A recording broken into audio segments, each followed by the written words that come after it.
In these problems, we're being asked to construct a bar graph for some data that doesn't look like numbers, at least not at first. This problem says a new model of shirt at the clothing store comes in 4 colors, blue, gray, green, and red. There were 15 shirts sold this week. Here they are by color, and we get gray, green, gray, etc., etc. So that's our data set, and we want to draw the bar graph for these data. So how are we going to do this? Well, for any graph, you are going to need some numbers, but I think our bars are going to represent each color. So I might have a graph here, and I would have blue and gray and green and then red. Looks like I put 3 E's in green, that's okay. And then we'll have a bar for each one of these that'll represent how many were sold. And we'll put some numbers along the left. So I think the first thing I need to do is just count. So let's start with blue. I've got 1, 2, 3, 4, 5, 6. So it looks like blue is 6. I'm going to make a chart up there, or a list up here, so that I can make sure they add up to 15 and I haven't miscounted. So let's look at gray next. So gray, I've got 1, 2, 3, I think. So gray is 3. Okay. And let's do green next. So I've got 1, 2, 3, 4, 5. Okay. And then finally we'll do red. And let's see, 1. Looks like just 1 red. So what does that add up to? 6 and 3 is 9, and 1 is 10, and 5 is 15. Okay, so it looks like we did it right. So now we just have to make some bars. Our highest number is 6, so I'm going to make a scale here, 1 through 6.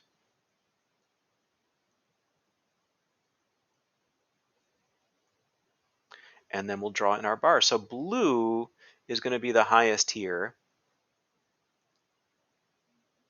So that's our blue bar, and I could shade that in. Gray has got 3, so right about here for gray.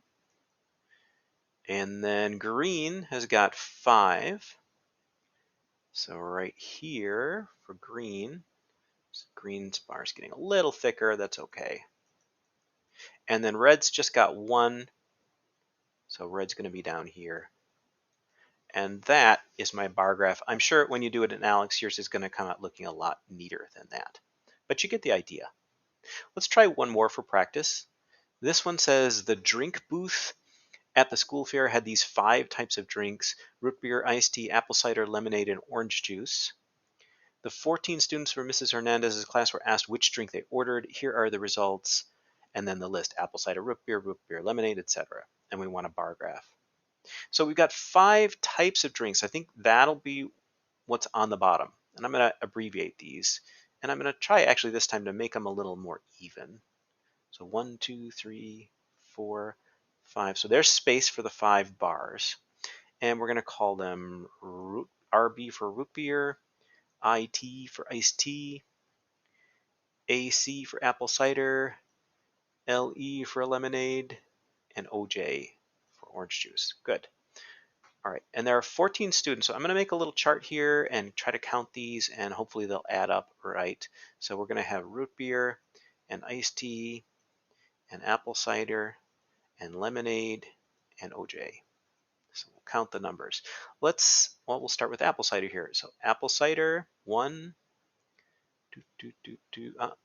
2, and I think that's only 2. Hopefully I didn't miss one. So 2 for apple cider. Let's do root beer. So 1, 2, 3, 4. Looks like 4 for root beer. Again, we'll add these all up at the end and make sure they come out to 14. All right, let's do lemonade. 1, 2, 3 lemonades. And then we'll do iced tea. 1, 2, 3 iced tea. And then orange juice looks like 1, 2. Let's just quickly add these up. So 4 and 3 is 7, 8, 9, plus 3 is 12, plus 2 is 14. Hey, looks great. So that checks out. Now we can just plot them. Our highest number is 4, so we'll make a little scale here. 1, 2, 3, 4. And a root beer is at the top with 4. So we'll make our first bar there. And then iced tea is at 3. So we'll make a bar there. And apple cider is at 2. And lemonade's back up to 3. And OJ at 2. So there is our bar graph for the drinks sold to Mrs. Hernandez's class. So that's a little bit of work with making bar graphs from data that doesn't look like it has numbers at first.